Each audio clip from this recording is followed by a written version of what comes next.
Добар ден, гледате Аргумент. Добар ден и за мојот гостин, Дејан Трајковски, професор на Техничкиот факултет во Битола. Добар ден и вам и на гледачите. Добар ден, благодарам што сте со нас, со мене. Јас веќе ве најавив во вестите. Вие сте еден од најголемите критичари на идејата, најавената идеја, најавениот проект на владата со 6 милиарди кои ги зема од Велика Британија, се уште не се земени, но тој проект е брза железница или брза пруга Табановце-Гевгелија. Велите дека, како, еве ве цитирам, колосално промашување, неисплатлива инвестиција. Само пропагандно заведените и финансиски неписмени луѓе, велите вие, наивно ќе поверуваат дека вложувањето ќе се врати после 16,7 години, проектот би чинал 2 милиарди евра, велите ќе се вратат за 83 до 143 години, нели ова претерано? Владата веројатно знае што прави. Најпрво би сакал да кажам дека јас не критикувам само заради критикување, туку да има некаков ефект, парите да се употребат порационално отколку во еден ваков губитен проект. Инаку веднаш да кажам дека резултатот на оваа инвестиција ќе биде околу 3,3 милиарди евра загуба, која што ќе остане на владата, односно на буџетот. Тоа бара малку повеќе објаснување. Ќе започнеме со бројките, со износите кои што ги добиваме преку медиумите. Добро. Имено владата оперира со цена на пругата, капитални издатоци, така наречен капекс, од 2 милиарди евра. Да, тоа го кажав, да. Да, и ни кажува дека таа ќе се отплатувала преку приходите, кои што ќе биле 100 до 120 милиони евра годишно. Да. Просто е неверојатно. Тоа... Зошто не верувате во тоа? Па не видите како. Не може да се отплатува од приходите, туку се отплатува од добивката. Од добивката пред камати, амортизација, депрецијација и даноци. Сите трошоци се вкалкулирани? Значи, прво, бидејќи тие си прават многу проста математика, но темелно погрешна.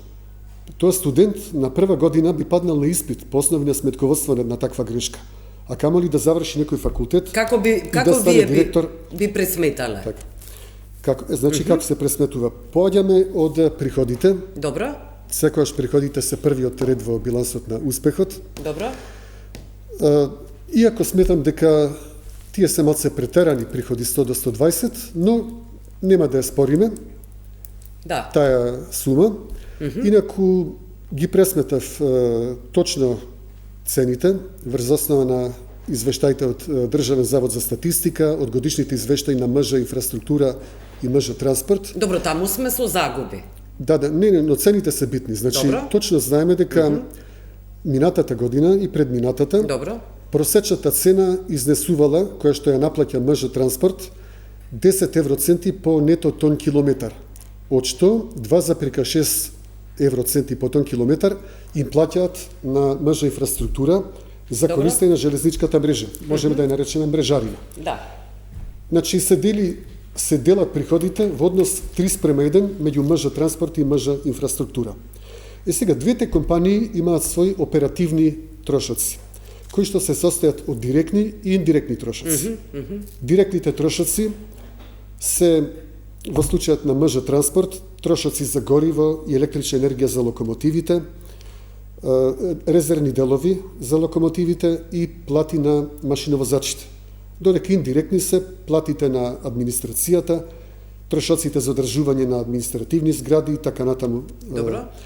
Додека кај МЖ инфраструктура приходите се оние што ќе добијат 25% од МЖ транспорт, а трошоците директни им се за одржување на пругата, значи замена на дотрајани делови, плати на вработените така, и тие исто така имаат индиректни трошоци.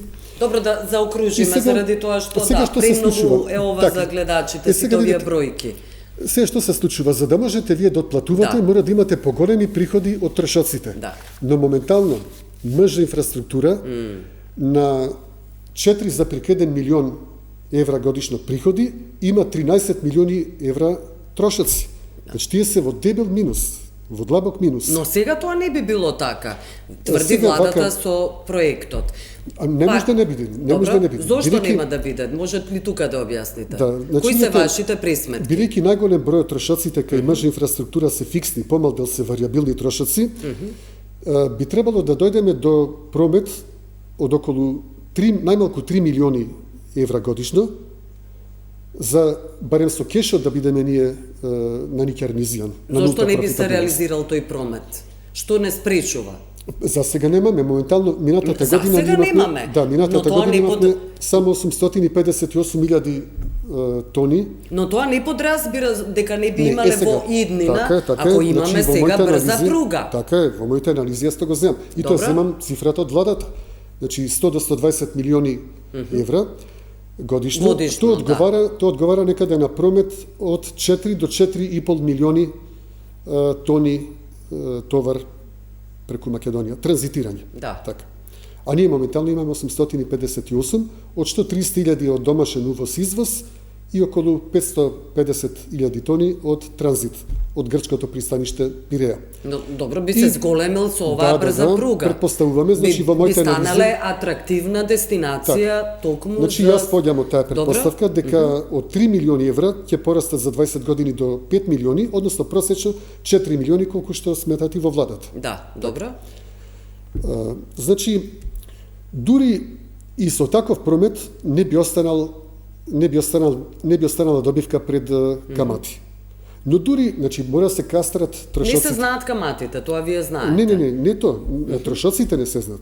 Значи, со дури некој јапонско домаќинско работење да имаме. Значи, јапонец да донесеме за директор на МЖ инфраструктура. Не може чуда да направи, тоа велите Во вие. најдобар случај може до 10% да изнесува добивката пред камати и амортизација и даноци во однос на приходите. Например, толку има во Полска, во Чешка, додека во Србија, во Грција е на 0% и тие не може да отплатуваат сами. А Македонија во длабок минус. Ви кажав, кај нас трошоците се 3 пати поголеми отколку приходите. Во МЖ транспорт се 2,5 пати поголеми трошоците од Значи ние дури и со една јапонска продуктивност не би можеле да оствариме повеќе од 10%, значи од 100 до 120 милиони приходи, 10 до 12 милиони евра би имале добивка пред камати, амортизација и даноци. Добро, што е... А треба да отплатуваме, внимавајте, треба да отплатуваме ануитет од 200 милиони евра годишно. Значи од 2000 милиони капитални издатоци. 2 милиарди. 2 милиарди, тоа се 2000 милиони.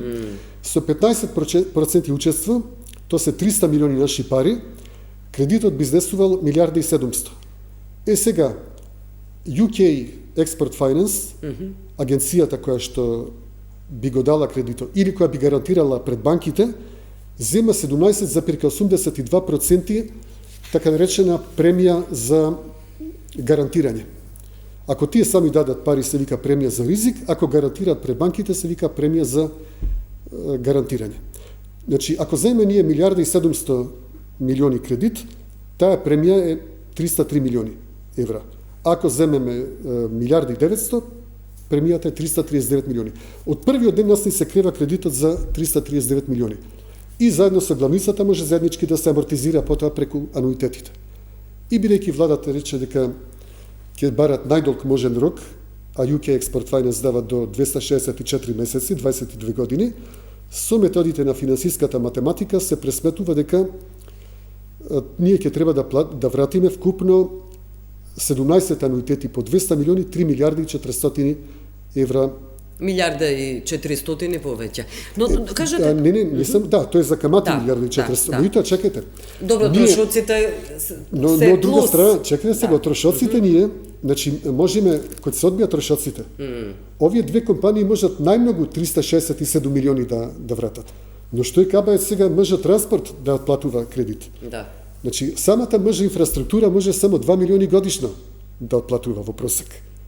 А треба ануитет од 200 милиони да плаќа. Значи, јасно дека не може. Значи, ќе мора владата или од буџет, а бидејќи немаме длабок буџетски дефицит, ќе мора одново да се задолжува. И сега што значи тоа задолжување? Ќе бидат погодени граѓаните, бидејќи нема да може да отплатува, може во најдобар случај да ја држи главницата на 1.700.000 или 1.900.000 и да плаќа секоја година по 80 милиони евра камата само за да не расти главницата. Значи секоја година во наредните 70 или 100 години ќе мора по 80 милиони да враќа. Добро, ајде кажете зарем британските експерти. Ако не враќа, експоненцијално ќе расти и тоа е на крај тоа ќе бидат многу милиарди загуба. Не, добро, вие еве ги слушна јавноста, публиката ги слушна вашите пресметки, но сега ме интересира зошто британските стручњаци и експерти еднакво не би биле загрижени заради тоа што владата ја најави оваа брза пруга и зошто воопшто би поддржале ваков проект. Тие велеа дека ќе бидат надзор и дека заедно со владата ќе работат на овие проекти. Разни заемодавачи имаат различна толеранција на ризик. Доколку одеака европските банки ќе беа одбиени сигурно. Како што беа одбиени на пример и за пренасочување на парите од коридор 8 на коридор 10. Така, ни кажаа, значи дека вие сте нетранспарентни, со лек специјалис закон без заобиколувајќи го законот за јавни набавки склучувате договор со Бехтел и Енка, без закон за јавни набавки, без тендери, значи склучувате договори, кај нас тоа така не поминува. Ако нашата влада беше толку сигурна дека овој проект е профитабилен, тие ќе одеа кај Джасперс, тоа е фирмата ќерка на Европската комисија и Европската инвестицијска банка, таму ќе си порачаја предфизибилити и физибилити студија со кост-бенефит анализа, дури ќе ни надокнадеа 100% од трошоците за изведбен проект, тоа е околу 60 милиони евра на 2 милиарди, и ќе ни дадеа позитивна рецензија со која што ние од Светската банка ќе земевме кредит, не од Светската, од Европската инвестицијска банка, ќе земевме кредит со 1,5 до 2% камата и ќе имавме право на грант подарок до 50%, а во реалност 35%. Редовно дава 35% грант. Меѓутоа тие очигледно тоа го пробале, не им излегло нешто и сега сакаат на брзина преку британците, каде што тие процедури се многу ублажени. Ако земеа кај кинезите или кај турците, уште поублажени ќе беа. Така, меѓутоа има, како што рековме, она премија за гаранција 339 милиони, а кај европејците тоа ќе го немаше. И ќе имаше уште, како што реков, грант компонента. Значи ние одиме се кај најскапите во светот, практично. Разбирате, затоа што ни се брза. А зошто ни се брза? Каде ни се брза? Ако почекавме да влеземе во Европска Унија, прво видите, ниједна држава... Немојте, ако сме чекале да влеземе во Европска Унија, тоа се претходно децении чекавме, кој знае колку години. Веројатно не. Еве, не би рекла децении, но многу години се во прашање. Да се надоврзам, ниту една земја на Балканот, земете Романија, Бугарија, Грција, не ги граделе пругите без 75% грант како членки на ЕУ. Може до 85, ама но ние не сме членка и ова е нашата 35, ние можеме 35% да добиеме грант. Сега, замислете да бевме членка на ЕУ, од 2 милиарди ние ќе добиевме подарок 1,5 милиарда и ќе имавме 500 милиони кредит, па 500 милиони за 20 години ќе го платевме лесно. Ава 2 милиарди би биле премногу, тоа се само 2 милиарди. Вака ние ќе заглавиме во сериозно должничко ропство. Значи, ние сме ем сиромашна земја, ем мала земја, не сме ние Романија, држава со 30 милиони народ и немаме грант од 75%. Мала земја, со малку народ, без грант, да сиромашна земја, сиромашна, презадолжена, со буџетски дефицит сериозен и да гради сега, ние тоа во Битола го викаме голичка бадај. Разбирате, да се задолжите нешто што не ви носи профит. Еве, замислете да имавме владата да имаше пари, да имаше 2 милиарди и сега да ги инвестира. Ќе добиеше 100 милиони годишно, не, ќе добиеше 10 милиони годишно после одбиток на трошоците, тоа се 0,5% поврат на инвестицијата. А барана стапка на принос е нормално околу 6%. Па владата да ги вложи тие пари во американски државни обврзници со додаток на 10, со додаток на 20% во американски акции, ќе има со многу мал ризик 6% годишно. Принос. Разбирате, значи ние потврламе во приносот во старт уште за 5,5%. Вие велите да не се гради. Така се прави една домакинска финансиска анализа. Велите да не се гради оваа брза пруга воопшто. Вашето решение, вие сте голем заговорник. Па засега под вакви услови да не се гради. На Вардарската долина, на 12 хидроцентрали. Така. Зошто тоа би било? Зошто тоа би било профитабилно? Ако нашата влада толку сака да гради пруга, ќе има шанса и тука да гради со Вардарска долина. Да. Значи, во рамките на проектот за Вардарска долина предвидено е изместување на 78,6 километри еднократен колосек покрај постоечката траса. Да. Тоа би чинело некаде, сметајќи дури со 4 милиони евра, иако и со 2,5 милиони би можела помини, ако е пругата за 120 км на сат. Така. Тие пари од продажба на струја, централите би ги вратиле тие пари за 2,5 години, само за пругата. А не оние 143 години кои ги спомнат. 203 години, најточно. 203 ви е најновата присметка така, на враќање на парите од Вардарска долина без пругата би се исплатела за 10,5 години, со се пругата за 13 години. Да. А со кредит на 20 години, не само што би се исплатила, туку би донела 825 милиони евра профит. И би остварила внатрешна стапка на принос, внатрешна стапка на поврат на инвестициите од 21%.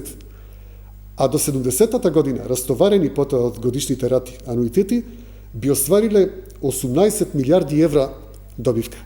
Односно, внатрешна стапка на принос од исто така 21%. Добро, но тоа е сметано со цена на струјата од 110 евра по мегават час и без 1 евро грант. А СМ може да ја продава струјата кога е најскапа во зима. Ако не ја продава на граѓаните, туку излезе на берза, да ја продава по 160 евра, и уште ако добиеме 35% грант, тогаш внатрешната стапка на принос се качува на 35%, па толку ни Ворен Бафет нема, најдобриот инвеститор на светот. И после 70 години би имале 28 милиарди евра добивка. Добро, 70 години се Ама така треба се гледа. период, долгорочно треба да се гледа. А сопругата ни по 70 години ние не би се исплатиле. Затоа што парите имат временска вредност. Зошто Вардарската долина постојано е игнорирана? Па немало толку храбри луѓе на власт. Политичари. И сега, кога веќе имаме толку храбри... Што значи немало храбри луѓе? Кој е проблемот? Па се плашеле да инвестираат. Зошто? Сега кога имаме... Имате ли објаснување?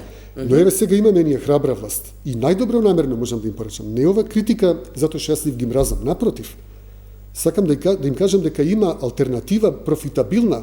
Наместо да имате вие загуба од 3 милиарди и 400, вие за 20 години ќе имате исплатена Вардарска долина, што ќе носи види на чист профит и 825 милиони добивка, што ќе се искачи до 18 милиарди евра. Да. Така. Да. Тоа е поентата. Значи бараме решение. Добро, вие велите нам не ни е потребен двоен колосек. Па не ни е, то се... Да, еве сега објаснивте, До 20 пара воза на ден, доволен е еднократен колосек со станици за разминување на 20 км. Од Табанаце до Гевгелија, 11 ќе има станици за разминување со споредни колосеци. Да не мисли некој дека на секој 20 км возот ќе застанува. Не. Бидејќи видите, овие 4 милиони проектирани тони, тоа се остварува со 11 композиции од 1000 тона дневно. Значи 11 композиции тоа се на 2,5 сати една композиција. А патувањето би траело околу 3 сати со еднократен колосек, значи би се разминувале еднаш до 2 пати композициите во едната со композиција другата страна. Нема тука големо чекање. Нема застанување? Има еднократно застанување, 10 минути. Еднократно? Еднаш до 2 пати ќе застанат. Добро. Што не го продолжува патувањето. Сега, ако е сообраќајот од 20 до 30 пара воза на ден, може да се изгради двоен колосек на најоптоварените и најбавните места, например во Демиркаписката клисура, дури на 30 пара возови има смисла двоен колосек да се гради. Добро. Тоа да А инаку Македонија на времето, Македонија во времето на Југославија кога имала 5 милиони тони промет годишно, и то домашен промет, па постигнува се еднократен колосек со 25 пара возови. Да. Велите, малку е веројатно дека превозот на стоки од пристаништето Пиреја дека ќе се пренасочи преку Македонија и Србија заради тоа што ги имаат Бугарија и Романија.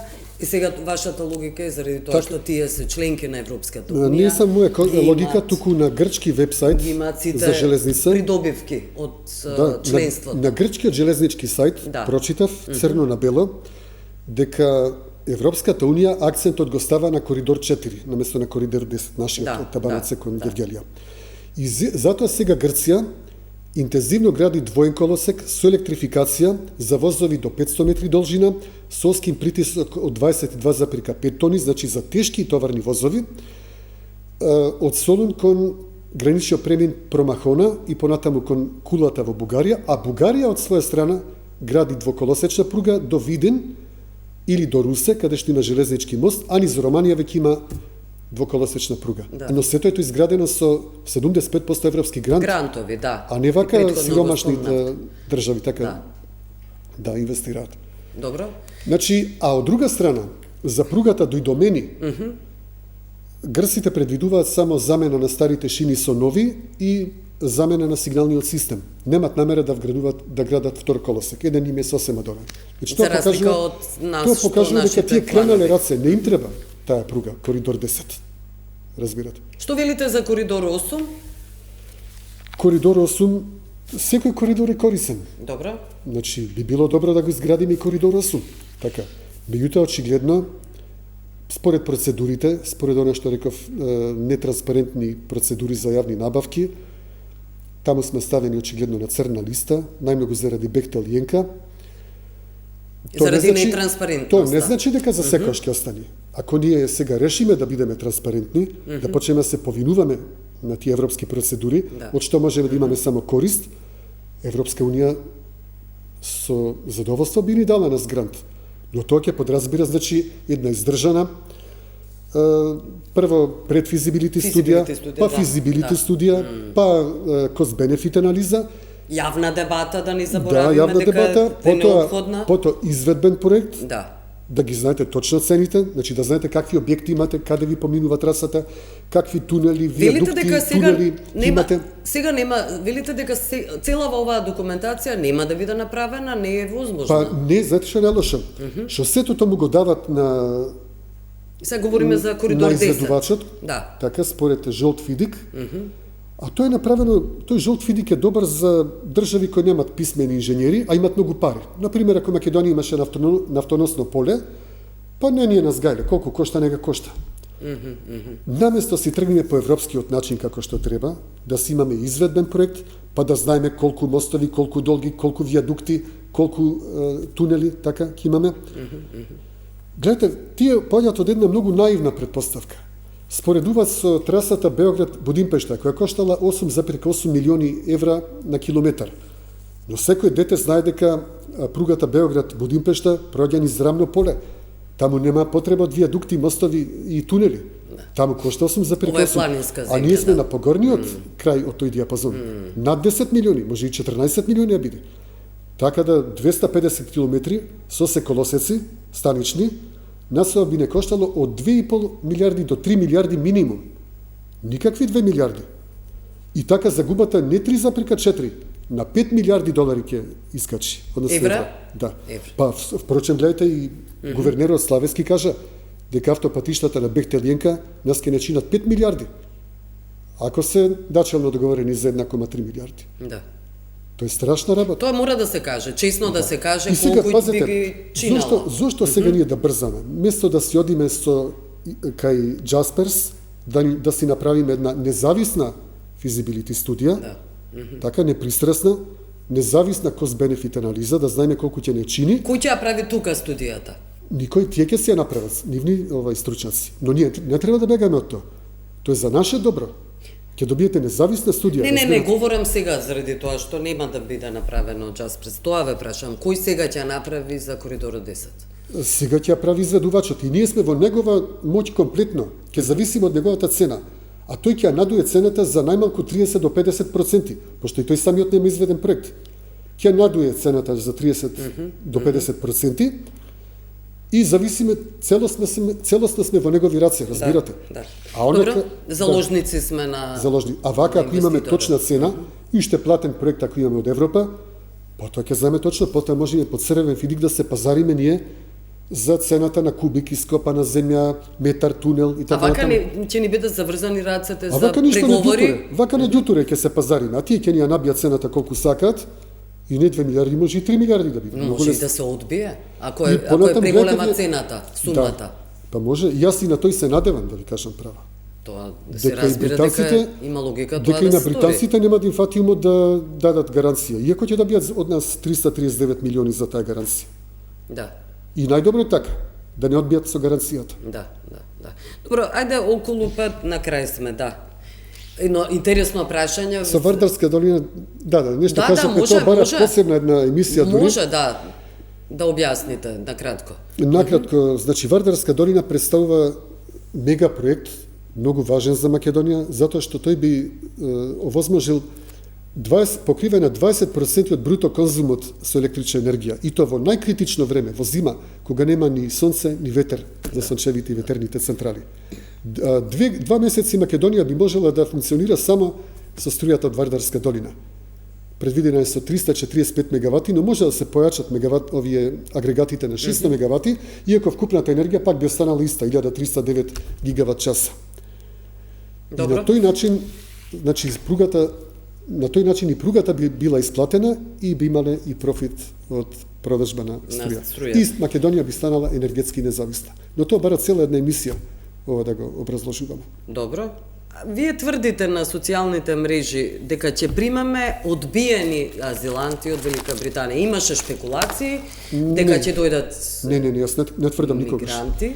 Не тврдам, не. Но беше демантирано и од британскиот амбасадор во Македонија и од македонскиот Така, премиер. не тврдам никогаш не сум тврдел. Тоа пишува на Facebook, тоа го имате напишано.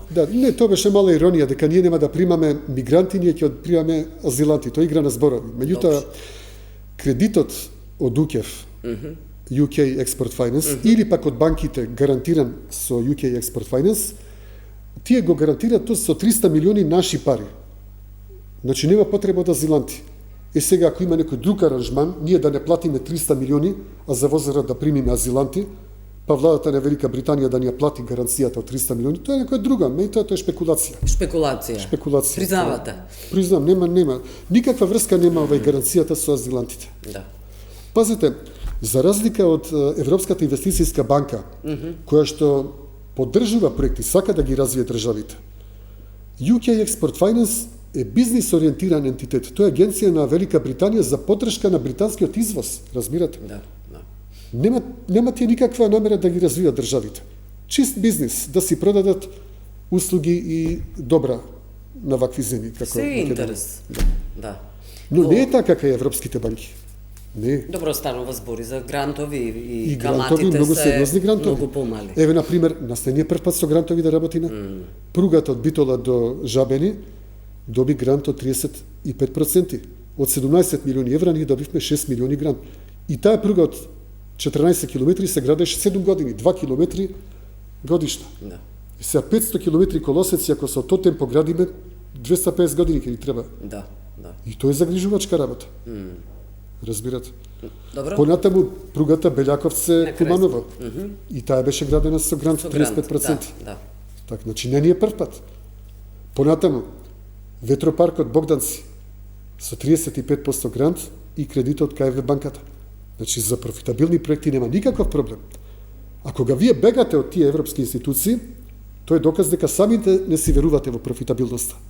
Разбирате? Затоа што еднаш би порачал, ако е толку сигурна владата дека овој проект е профитабилен, нека повери кај Джасперс, нека се обрати, нека направат независна физибилити студија и кост бенефит анализа, нека направат, ќе ни покријат трошоци и за главниот изведбен проект и ќе си добиеме грант од 35%. И пак е неисплатлива. Инаку, пресметките кажуваат дека точката на нулта профитабилност, break-even point за прометот, би била 30 милиони тони стоки годишно промет на нашите пруги, што нема никакви шанси. Според документ од грчката железница, во 2022 ние сме имале, грците имале 181.000 мали контейнери, што одговара некаде на 1,8 милиони тони роба, транспортирани со железница од Пиреа до Централна и Источна Европа. 1,8. Еве нека порасти до 4 милиони, според проекциите на владата. Не ја спорам таа проекција, иако е преамбициозна, веднаш морам да кажем.